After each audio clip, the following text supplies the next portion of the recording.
All right, good morning, everyone, and welcome to Small Town Saskatchewan Old Hotels by Joan Brewerton. My name is Alexis Jones, and I'm the Programs and Volunteer Coordinator at the Western Development Museum in Moose Jaw. And I would like to start with a land acknowledgement. As a fourth-generation European settler with distant Métis ancestry, I'm humbled by the opportunity to live, work, and grow as a person on Treaty 4 territory, the homeland of the Métis. And as a Programs and Volunteer Coordinator at the Western Development Museum, I would like to recognize the diversity of Indigenous people and continue to rebuild our relationship through reconciliation initiatives. Joan Camp Brewerton studied Western Canadian history at the University of Saskatchewan, earning a master's degree.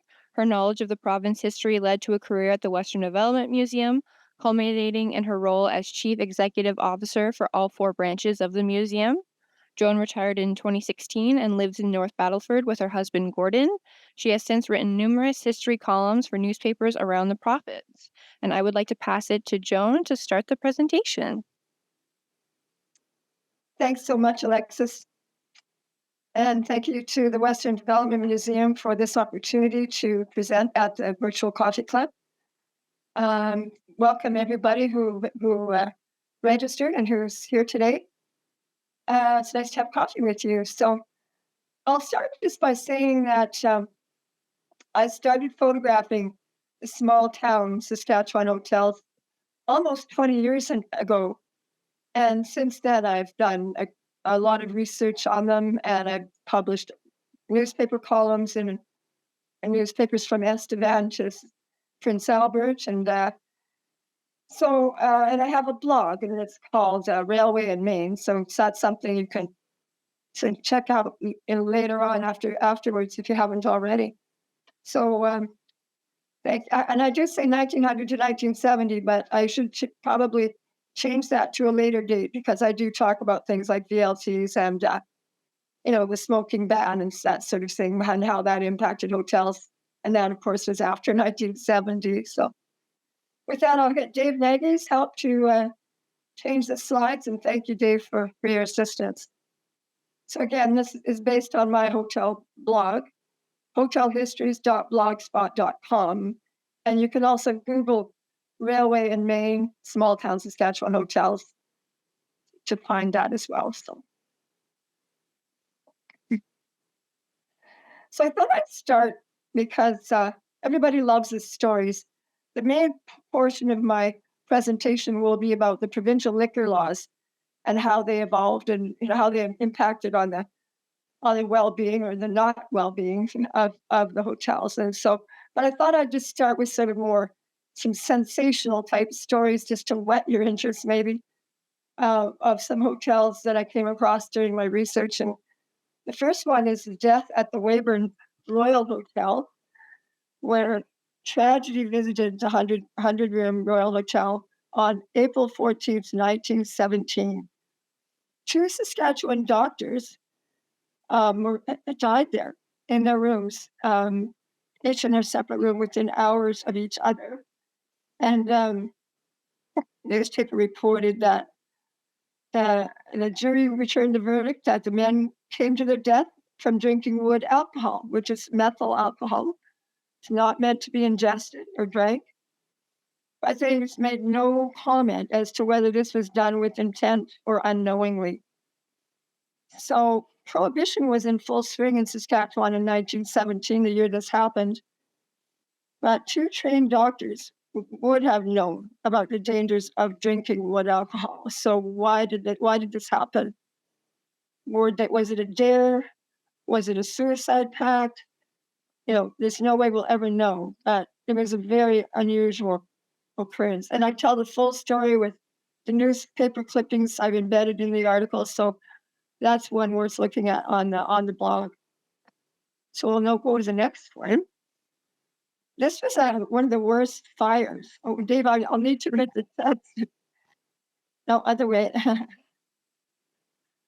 So this is one of the worst hotel fires. A lot of hotels burned down in Saskatchewan. I've got one article where I think I've got close to 200 that I've documented, but I'm sure there were a lot more that burned down over the years. This one happened on the 20th of April, 1914, and it was one of the most tragic fires that happened at McCown. Some people say McCown. I'm pretty sure it's pronounced McCown. 28 kilometers northwest of Estevan. 11 people, possibly 13, lost their lives in the disaster, and many were injured. The owner, Carl Hockhouse, had been away. When he returned home, he found his hotel a smoldering mass of ashes, with many dead inside, including his wife and 3 of his children.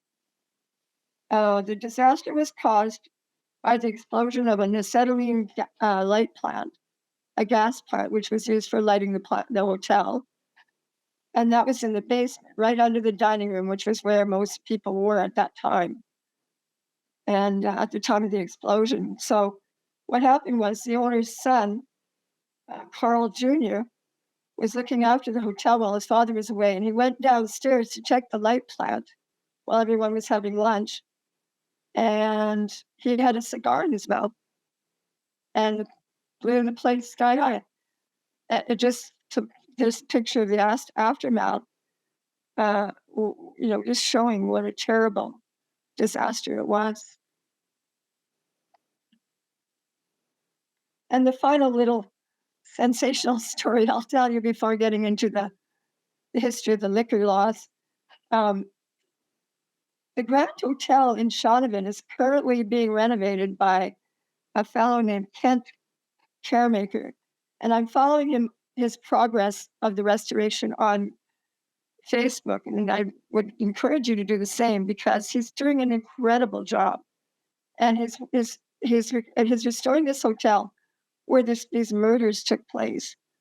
There were 3 murders on 2 separate occasions at the Grand Hotel in Shaunavon within 2 months of each other. On March 16th, 1940, RCMP Sergeant Arthur Julian Barker was fatally shot at the foot of the stairs in the hotel by Richard Greenlay. 2 months later, it was just discovered that he had he was schizophrenic. 2 months later, on the identical spot in the lobby of the hotel where Sergeant Barker died, both Ma Hop and Ma Sai were killed in a knife fight. Built in 1929 by Fred Ma and Ma Hop, the Grand Hotel is now being restored to its former glory. And again, it's just great to see this happening. So I encourage you to follow him on Facebook and maybe go and stay there when he's done. So I'm going to talk about the history of liquor laws in Saskatchewan because the fate of all the hotels, especially the ones in small towns, were totally wrapped up in what was happening with provincial liquor laws and what they were allowed to do. The whole financial success of the hotels pretty much depended on the hotel having a bar right from the get-go. So right now I'm going to talk about the bars before Prohibition. So this is an example from the WDM's collection of a license for the Beaver Hotel at Denholm, and it shows that hotel owners needed to have a license, and that it was. Sorry, I'm missing my tips too. So I'm just going to find my notes here. Sorry. I'm sure I have more to say about that slide. Just a moment. So the Legislative Assembly of Northwest Ontario Territories passed the liquor law license ordinance in 1892. For $200 or thereabouts, hotels could obtain a license which allowed them to sell liquor by the glass at the bar, as well as off-sale liquor, by which bottles could be taken off the premises. All right, on to the next. So here's a typical Saskatchewan hotel bar in 1910. And you can see how ornate and elaborate it was, complete with a large mirror behind the bar, brass footrails, brass spittoons. These were stand-up bars for men only. There were no chairs. Over the bartender served lager beer, wine, brandy, and gin, as well as soft drinks. And whiskey sold for 10 cents a glass. No, hotel bars did a roaring trade. I'm not, I'm just going to scroll down here. The hotel bars did a roaring trade. The owner of the Carlton Hotel at Pence made $25,000 in 1 year. It had a large bar and it had 30 rooms and a large bar. And on picnic days, sold $1,000 worth of liquor in 1 day. Liquor was being purchased by the carload in those days. The hotel at McNutt stayed open on sports day. It was on days such as this that we sold 500 to 600 bottles of liquor in 1 day, with a hotel bartender from McNutt recalled. So this one is a Fruit Home Bar. Things really got hopping on Saturdays. Farmers had to haul their grain for many miles, and they stopped at the hotel to eat and quench their thirst after a hot and dusty journey. With families dispersed in the country's stores to shop and visit friends and exchange gossip, says James Gray in his book Booze, published in 1974, the farmers had the opportunity to slip away for a drink if they had the urge. So while the wives were busy shopping, the husbands would be in the bar after delivering his grain. Noisy drunks were often seen reeling out of the bar, and many a fight livened up the evenings in small town Saskatchewan. Concern about the high rate of alcohol consumption led to the appearance of the Women's Christian Temperance Union, or the WCTU, in Saskatchewan. Its primary objective was to combat the evils of whiskey.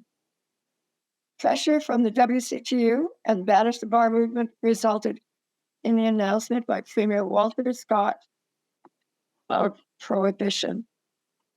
On March 15th, all the bars in the he announced that on March 15th, that July 1st, all the bars in Saskatchewan would be closed. So here's a postcard. Sorry. I'm scrolling down my screen with my Word document to read this out. Sorry.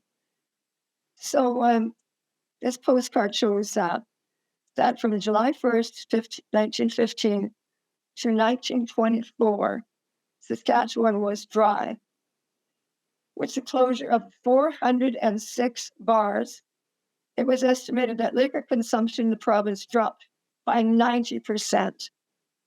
The number of convictions for drunkenness dropped from almost 3,000 cases in 1913 to 434 cases in 1918. When the bars closed down, however, hotel values in the province plummeted, and many small town hotels went out of business. It may not be a coincidence that so many hotels burned down in the Prohibition era. Those hotels that survived never fully recovered from the blow of 1915. So basically what I'm saying here is that the glory days of the hotels was pre-Prohibition, pre-1915. And after that, it was a constant struggle up to this day to keep afloat in these hotel buildings, businesses. All right, so we'll go on to the next one. So here's with Le Freniers, and this is a story about what it was like in their hotel on the last day prior to closing the bars on July 1st. Hotel owners were faced with the necessity of disposing of their stocks. There was a great rush to purchase liquor.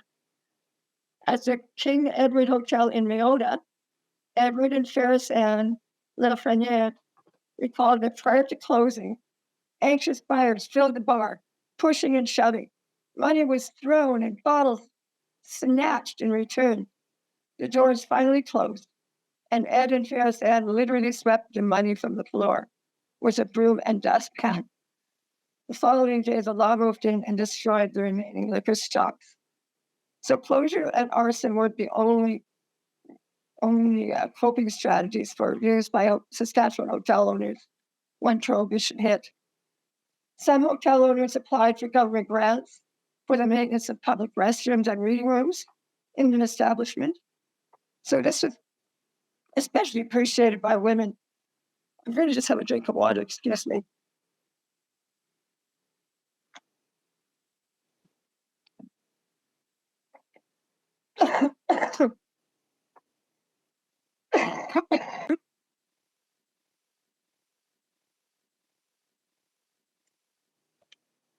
Sorry, I've got a bit of a cough here, so I'll just go back here. So, some unable to operate profitably, the last Mountain Hotel in Strasbourg established a movie theater on the second floor of their hotel building. Ice cream parlors often took place, often opened up in hotel bars. In 1916, the commercial hotel in Herbert got a license to operate 5 pool tables. 2 years later, it was destroyed by fire. So the next one is bootlegging. As you can imagine, without a legal way to purchase alcohol, people resorted to bootlegging or making moonshine, homebrew, and hotel owners were no exception. Bootleg operations flourished in small town hotels during Prohibition. The thirsty traveler staying in the Arlington Hotel at Merrifield was usually able to satisfy his wants through the good graces of John Dodds, the proprietor. Dodds was caught on at least 2 occasions by the provincial liquor inspector and had to pay the appropriate fine for his indiscretion.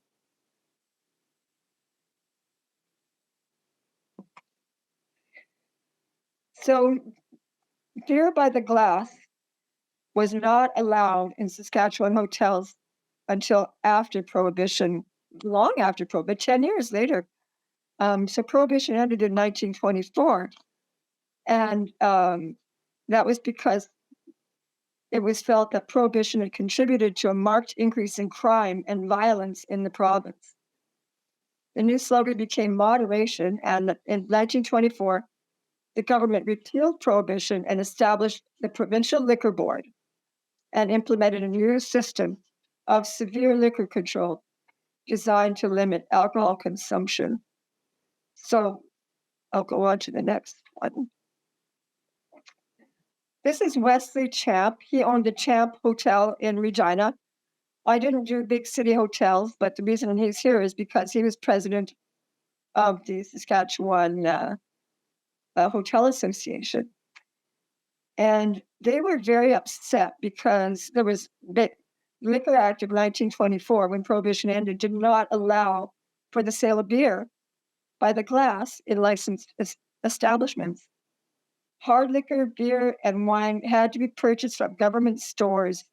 There were only 2 places that people were allowed to drink in Saskatchewan: in their own home or in a hotel room in which they were registered. They had to be registered in a hotel room. That's what they could drink there. So you can imagine the hotel owners were not too happy about this because nightly drinking parties took place in hotels. And I mean, other guests were disturbed and hotel owners were irate. So throughout the late 1920s and into the 1930s, the Hotel Association lobbied the government for legislation that would allow beer parlors to avail. To no avail. They were not. They struggled and struggled to get that.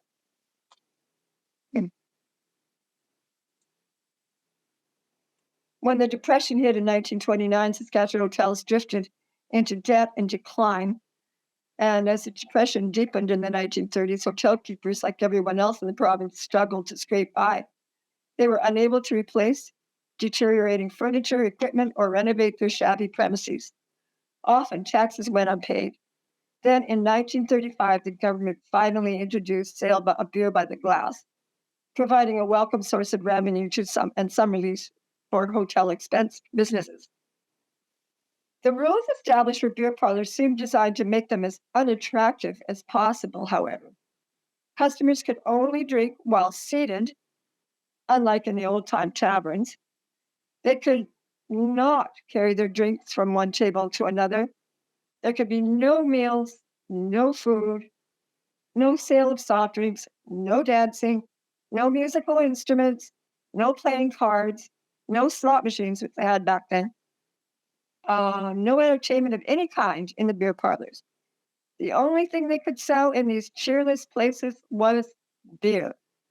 Women could neither work in nor patronize the province's beer parlors. Liquor board inspectors were sent out to watch for violations. By April 1935, hundreds of Saskatchewan hotels applied for liquor license, and the Saskatchewan Hotel Association said that out of its 480 members, 80, mainly Chinese hotel owners, would not be able to qualify. Chinese were excluded because of the law that required that an applicant for a liquor license had to be a person who was entitled to vote. And the Chinese in Saskatchewan did not receive the provincial franchise until 1947. The big obstacle for many small town hotels was the question of local option, as it was called. The new legislation passed on January 1935, allowing communities to vote on whether or not they wanted a beer parlor at their local hotel. In Carlisle, controversy raged for weeks over whether or not Jim Anderson should be allowed to apply for a beer parlor license for the Arlington Hotel. In the end, 123 voted yes, and only 7 voted no. One old timer chuckled that he could not find one solitary person who admitted to a yes vote, so he could never figure out where the majority came from. That's from the Carlisle history book. Redvers was one of the few towns that defeated the local option vote. The hotel closed. The owner had to wait 3 years before he could reapply for a liquor license. In 1939, the town voted in favor of a license. And with the revenue from the beer parlor, the Redbridge Hotel was able to start making improvements and upgrading its facilities. The Saskatchewan's hotel industry did not fully recover, however, until the return of better economic conditions after the start of World War II. Now we got women. Now, everybody says the women got the right to drink in hotel bars in 1960. Yeah, the Saskatchewan government did legalize sale of beer by the glass. And when that happened, the question arose as to whether women should be allowed. So in March 1935, in the end, after much debate, in the legislature, Saskatchewan women were granted the right in separate women-only beer parlors. And that never happened. No hotel ever decided to open a woman-only beer parlor in the 1930s. So it wouldn't be until 1960 that the beverage room, as became known, allowed women and escorts. We'll talk about that a bit more in a little bit.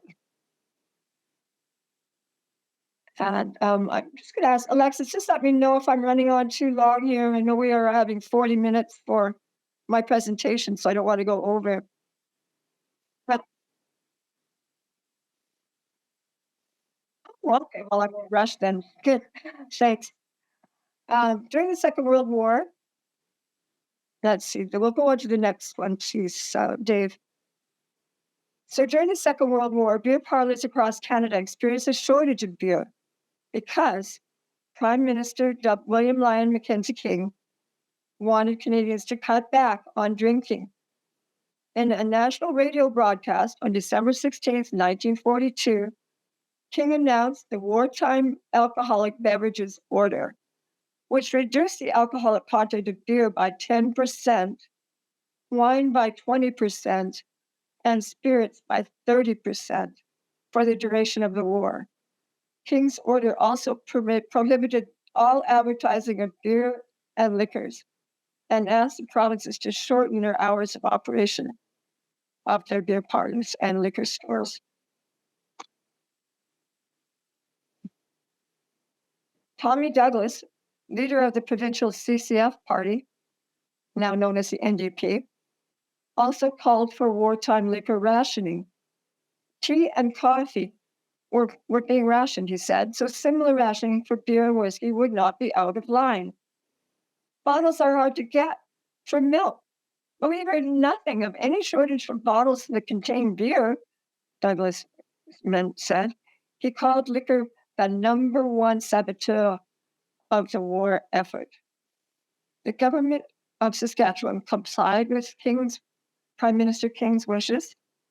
Starting on February 1st, 1943, Saskatchewan beer parlors were only allowed to stay open for 8 hours from 2 p.m. to 10 p.m. as part of the imposition of the wartime temperance. In addition, beer was supplied to liquor stores and licensed premises on a quota basis, reflecting the 10% reduction in the amount that could be brewed and sold.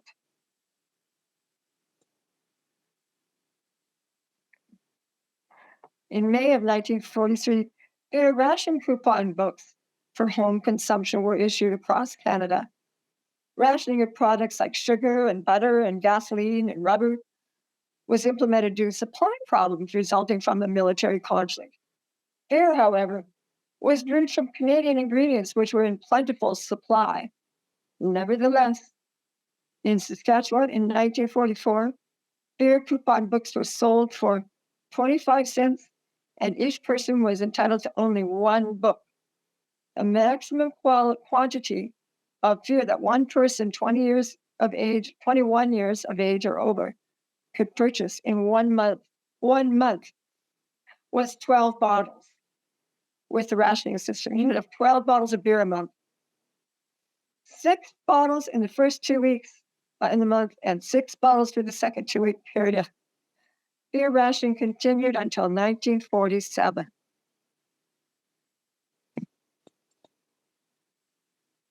One of the things that drove people crazy was when sometimes breweries or bartenders would not provide them with a full glass. So breweries passed on most of the burden for the beer shortage onto the beer parlors, but hotel owners were not allowed to raise the price of a glass of beer. To compensate for this, operators reduced the size of the beer glass. In addition, some instructed their bartenders to pour less beer and more foam in the smaller glass. Complaints about what was called short service started pouring into the Saskatchewan Liquor Board. Provincial Treasurer C.M.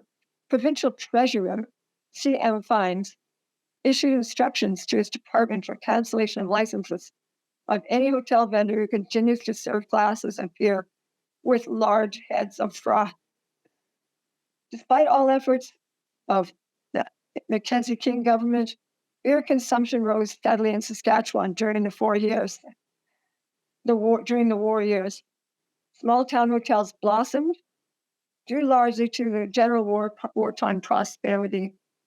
By the end of the war, hotel lobbies across the province were decked out with modern wood paneling, stairways were retreaded, rooms were decorated and refurnished, facades were rebuilt, beer parlors, hitherto hardly celebrated for their cheery decor, became more inviting.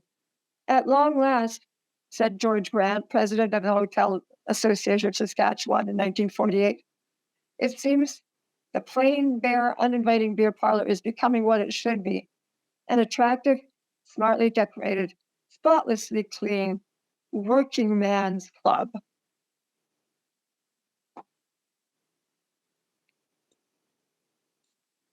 Several thousand First Nations men and women fought in the Canadian Armed Forces during the Second World War.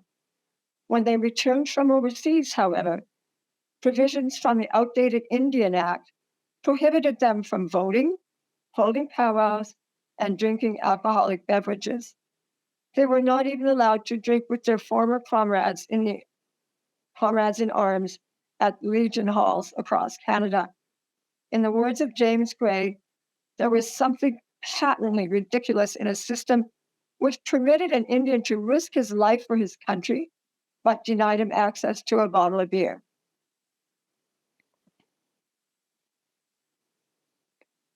From 1946 to 1948, a special committee of the Senate and the House of Commons studied the Indian Act and heard many opinions on the issue of Indian alcohol restrictions. I should say here, I'm using the word Indian as that was what it was used back in those times rather than Indigenous in my presentation. So in May 1947, John tenacious, president of the Union of Saskatchewan Indians, told the hearings that there might be some problems, but he maintained, quote, the Indian would learn to handle whiskey, unquote. In 1951, that's okay, I'm still on that slide, Dave, sorry. In 1951, the federal government made a number of changes to the Indian Act, including an amendment which permitted Indians to consume intoxicating beverages in licensed premises. The catch was that the provincial government had to take the initiative and petition the Governor General and Council. Saskatchewan government was not prepared to act. Premier Tommy Douglas, a non-drinker himself, was not in favor of drinking, whether by whites or Indians. He knew there was a divergence of opinion about drinking among Saskatchewan's Indian leaders. Hotel owners in Saskatchewan were solidly opposed to opening their drinking settlements to Indians. Nothing was done until 1960, when Douglas set aside his own reservations on the matter and petitioned the federal government to issue the necessary proclamation. The province's Indians were given the right to buy and consume alcohol the same year they were granted the right to vote, which was 1960.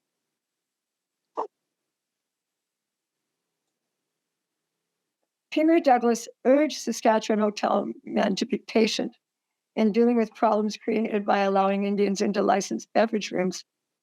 We are having this trouble, and I'll go on to talk about what that trouble was.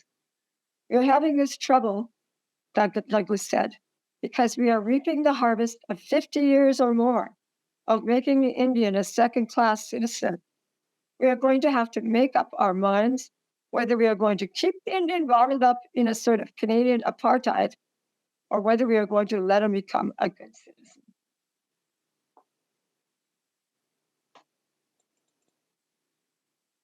Okay. It was not long before incidents of discrimination against Indians in Saskatchewan hotels began to occur. In May of 1963, for example, 3 Indigenous people were charged with causing a disturbance when they were refused beer in the white half of the beverage room at the Eaglewold Hotel. So they actually had divided up their space. Oh, their bar. Oh boy. Alfred Plenning, the hotel owner, had introduced a Saturday night rule by which Indians were restricted to half of the planter divided beverage room on Saturday nights. 2 of 3 people were fined $1 each, and charges were dropped against the third person. But the provincial magistrate, Benz, said the rule was unfair and bound to rile a normal person. The Criminal Code of Canada has sufficient provisions for dealing with rowdyism, he said, but to have restrictions based on a person's race amounted to provocation. In 1971, 4 Saskatchewan hotels were accused by the Federation of Saskatchewan Indians of discrimination under the Fair Accommodation Practices Act. Pubs in the Broadway Hotel at Leask, King George Hotel at Kamsack, the Baldwin Hotel in Saskatoon, and a hotel in Prince Albert were alleged to have refused service to Indians. In his letter demanding an investigation, FSIN Chief David Hanachue stated that while drinking might not be the most enlightened social endeavor, it was absolutely essential, quote, especially in such a milieu where defenses are often lower and the cutting edge of racial tension more keenly felt, unquote, then scrupulous attention should be paid to the basic civil rights of all Canadian citizens.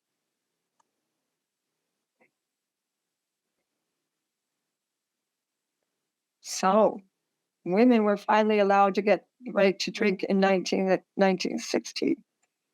in the early 1960s. So when Jack Morrow and his son John opened the Shell Lake Hotel in 1957, only men were allowed in the beer parlor. On Saturday nights, while the farmers were enjoying each other's company in the bar, the wives often had nowhere else to go. The Morrows made a tiny room in the hotel's basement available to women where they could visit without disturbing or being disturbed by the men. There was a long-standing Prairie conviction that women and the public consumption of alcohol did not mix.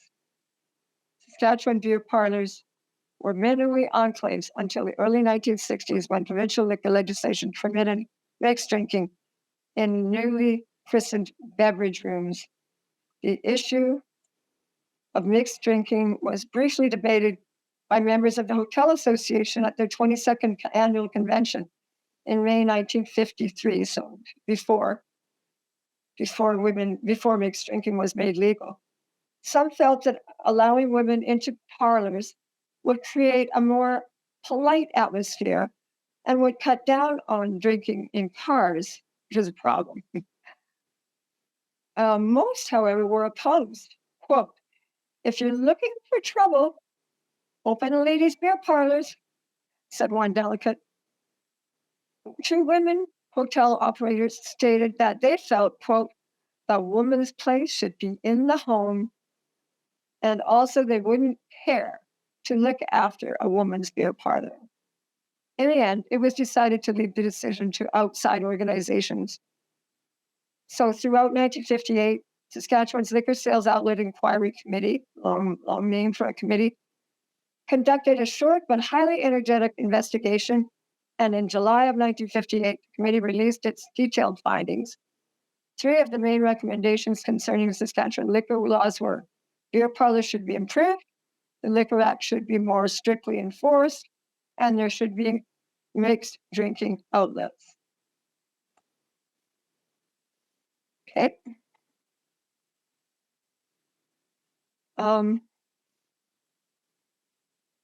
Yes, on April 1st, 1959, the Liquor Licensing Act established a process for local option votes, whereby licensed liquor dining rooms, cocktail bars, and beverage rooms could be established in Saskatchewan communities.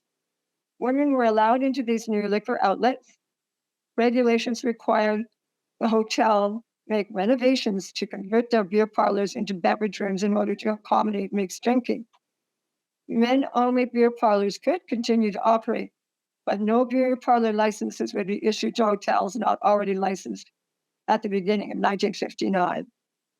Local option votes were held in 195 Saskatchewan centers in November 1959.